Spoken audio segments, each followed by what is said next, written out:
van life is dying, or at least what van life used to mean. There's pros, but there's cons. Everything was closed.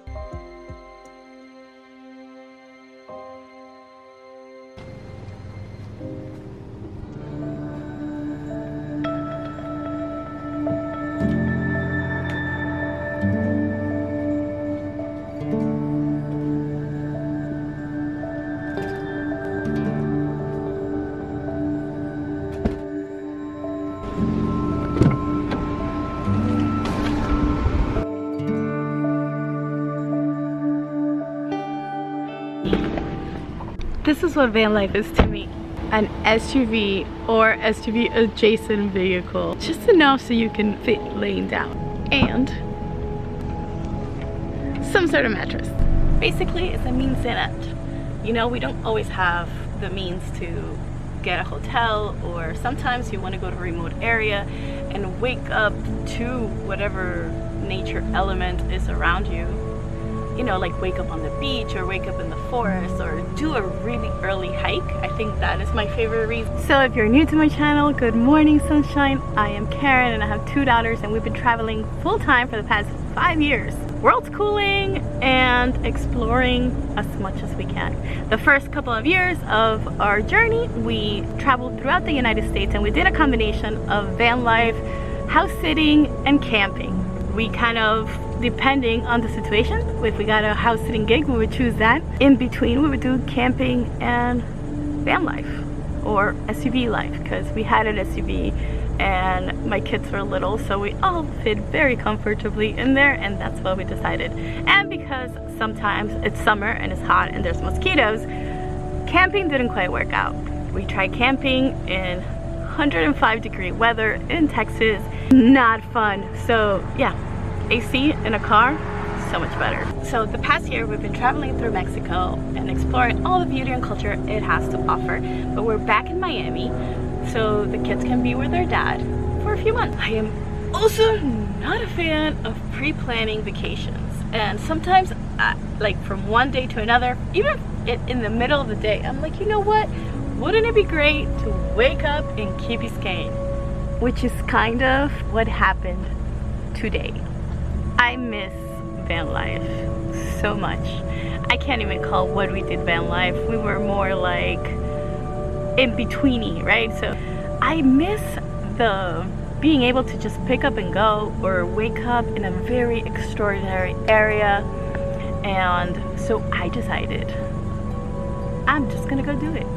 Girls are not into it. I am alone and kidless and I miss van life. Why not pick a place, drop a bed into the car, and wake up tomorrow in an extraordinary place?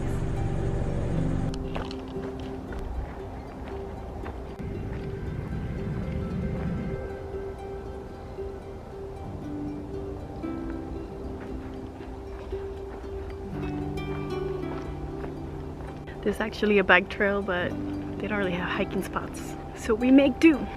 If you ever do this though, stay out of the way. If you hear them coming, you get out. I do not endorse hiking through bike trails.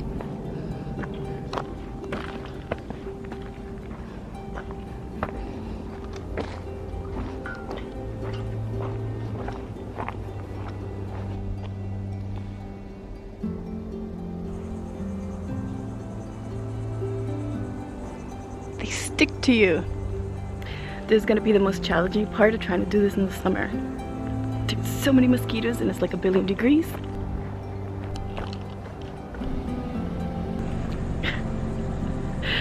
I would say that one of the positive things of van life is the amount of items that you really need to do this. It's not that much. A small heating element just to heat hot water, because you don't need to cook.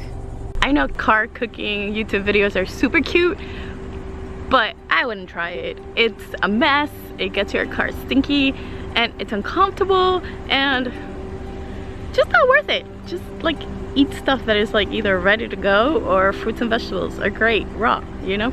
So for a bed, I always opt for just a mattress cover. You know, the fluffy ones? Most of our van life, we had a memory foam one that if it got super cold, it would freeze and get super hard. I didn't know they did that, but they do. So this one is just like a feather top kind of thing. That and a couple of pillows and you are set. That is really all you need for sleeping.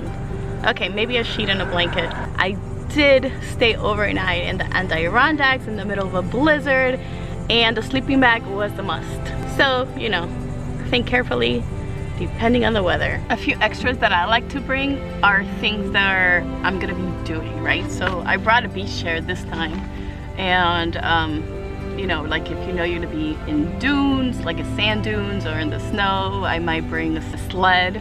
Whatever outdoor activity that you're gonna be doing, just make sure that you bring whatever you need, because most likely you will not find anything open or have any stores. If the purpose of you van lifing is to be at these locations super early and have no humans around you, you know? Just a really quick PSA. This tiny little contraption that is on top of the canister was $50. The brand is MSR. And it's magical, it really does work. If I like van life and I miss van life, why do I say it's dying? Well, you're gonna have to give me a minute and go through my day with me so I can better explain. So when we started traveling 5 years ago, my kids were little. They were 8 and 10. So we had an SUV that we fit perfectly into, and it completely worked for us. But now they're teens, and teens need their own space, and that's why we changed the way we travel completely. We went from van lifing, camping, and house sitting to a form of slow travel that allows us to rent a place for short periods of time, for a few months, 6 months, and that way they can have their own room, their own space. Mom can have her own room and her own space, and it just feels better. Would we do van life nowadays? I'm gonna go with probably not.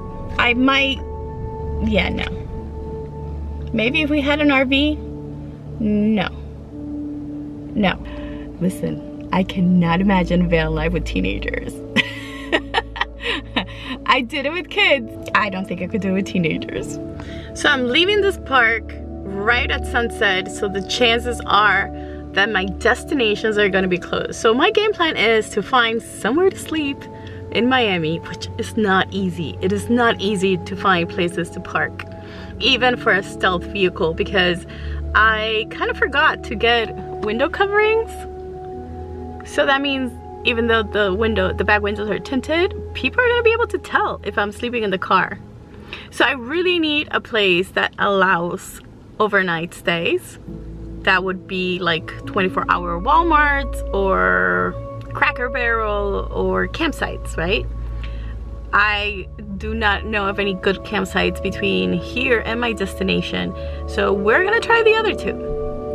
Stealth van life just means that it's not obvious from the outside of your vehicle that there's somebody living inside of it. Living in your car is still frowned upon in a lot of states and a lot of cities, especially big cities like Miami. So it's very likely for a cop to approach you, ask you to leave, tell you you can't park there, or in some areas threaten to arrest you. So it's very important for it not to be obvious you're in your car. So I came to a Cracker Barrel.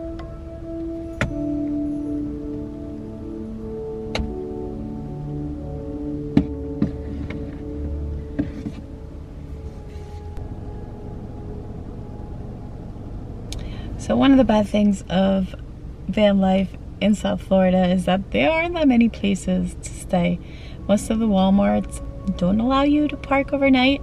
There are a few Walmarts that are open 24 hours, which are pretty decent when you're stealth camping, because they don't know the difference between you being a customer and you sleeping in their parking lot. But most places in South Florida do not allow overnight camping. Luckily, there's still Cracker Barrel, and Cracker Barrels are really good about that. I was hoping that I could squeeze in between two RVs to feel a little bit safer, but they're quite spread out and there's a lot of cars, like individual cars that you don't know if they're sleeping or, you know, or what. when me and the girls were traveling together, most of the time what I chose to do is take naps during the day. We didn't spend a lot of time in the car. Like, we would go from camping sites to house sitting. So when we were traveling, I would take naps during the day and then drive at night while they slept. So anyhow, I tried to find something to eat. Everything was closed. It's midnight. I guess everything closes before midnight. So I ended up going to the gas station and got a couple of snacks. But the lady did say drive carefully, which makes me think she was worried about me. So, wish me luck. I find that this is one of the things that is rarely talked about in van life. The fact that there isn't much security when sleeping. You have two choices. You either pay to stay at a place, like a campsite, and feel secure, but also wake up to, other people in their cars.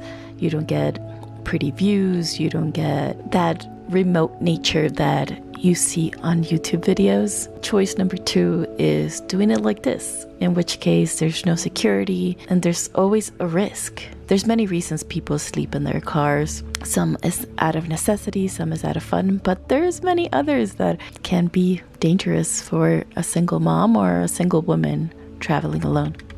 When we traveled, we used a lot of rest stops and truck stops, which have limited security and made me feel a little bit safer, but you just never know. Good morning, sunshine. It is not quite morning. The sun has not come out, but I figure I'd take off so I can find a spot to have a really good cup of coffee, and I needed gas. So I like to keep my car on when I'm sleeping at night for temperature control purposes, but new cars have this built-in safe keep that after 15 minutes it shuts off unless you press a button. So that definitely limits the amount of sleep you're able to get at night. But to be honest, with the lack of safety, I'll get up a bunch of times during the night anyways, just to make sure I'm safe. So cons of sleeping in Cradle Barrel is definitely the lack of bathrooms. So bathrooms is one of the reasons that we always slept at rest stops or truck stops. Not only do they have security, but they also have 24-hour bathrooms, which are a necessity. And bathrooms are also the reason that you're not allowed to sleep in your car in a lot of places. At least that's what I was told when the cop threatened to arrest me at a national park. I drove to Key Biscayne because it's the only place that I could think of that I can have the water on my trunk. So this particular park opens at 6:30.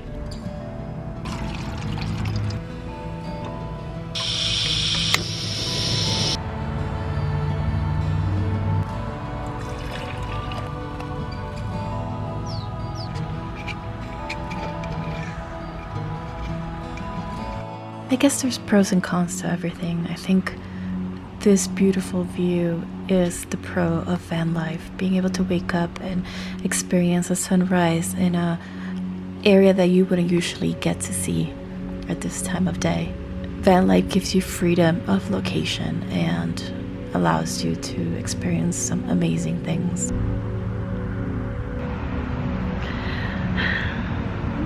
Getting to catch the sunrise in some areas is definitely one of the pluses. The con would be that I slept with one eye open just in case. I would add to that the lack of bathrooms, the lack of showers, the not being able to cook, the not being able to house large amounts of food. We had a plug-in cooler when we traveled, but we couldn't fit a lot of things in it. And while the car was off, the cooler was shut off itself too. One time it even drained our battery. And the legality of the whole thing.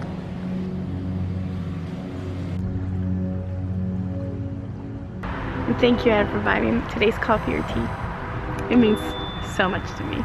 Thank you.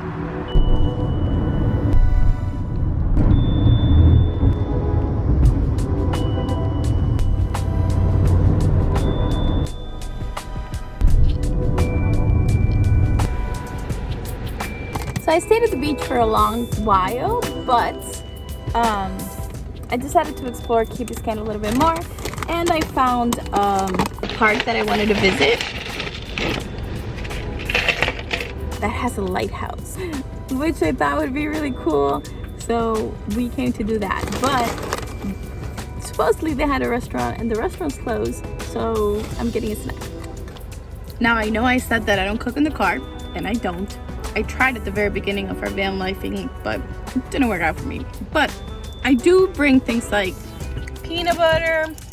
Oh, this is where I made my milk this morning. For the tea, some tea bags, some Splenda. This is the cashew butter that I make the milk with. Some salt in case I pick up on avocado or something like that.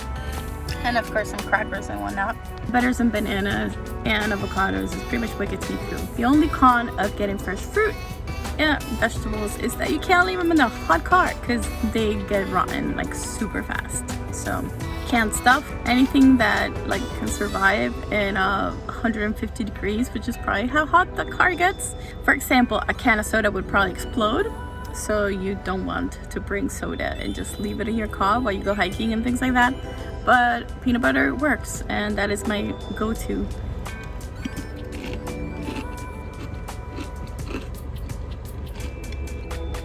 It's creamy and crunchy. Like, I don't know how they do that, but it's like the best invention ever. Any nut butter. Genius. Hey, Ian. Okay, question. So, how do you feel about van life? Do you think it's dead? I think that's a good question. I think it's an interesting question. I think van life will never truly die because at the end of the day, I think it's epic. But I do think it ebbs and flows in terms of popularity. Like when I first got into van life, 2017, 18, 2019, and back then it was, I feel like it was getting towards the more Instagram-y, but there was still a decent group of people who were doing van life in a more like low cost budget. Just we want to go to cool places, we want to see cool things, we want to live kind of this free life. But towards that 2019, which is right when I was starting, I feel like it became super glamorous, and maybe that was just my perception, I don't know, but I feel like all the Instagram worthy vans started happening. The people I followed started getting fancier rigs, and it became a lot harder. Like the barrier to entry became much more costly, and the low-key van life, I feel like it became a little less popular, but I think it's coming back. I hope you're having fun with me today, and if you're enjoying this, please don't forget to subscribe.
Yes, I'm wearing the same thing as yesterday. Definitely one of the cons of van life. Showers are ever eluding or never a priority. It's rare for you to have a vehicle that has a good, comfortable shower.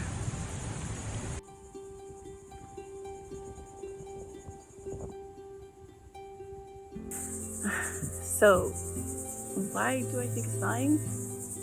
I don't think necessarily that there's ever going to be a chance of people no longer doing this. It's more like what van life has become. When I started traveling with my kids, van life was very simple.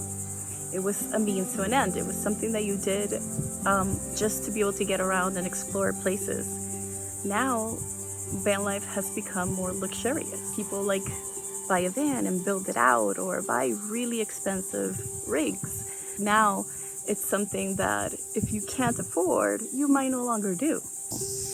So I feel like there's a chance that people might see van life and think to themselves, this is not something I can do with my budget, with my possibilities, and just not try. Do I think van life is dying? A little bit, because on social media you only see those beautiful rigs, right? You only see the magic, but there's so much more to van life than just that. So I feel like the hype, the social media exposure, and the way it is advertised nowadays is killing what it used to be, or at least preventing most people from seeing what it could also be, like the possibilities, right?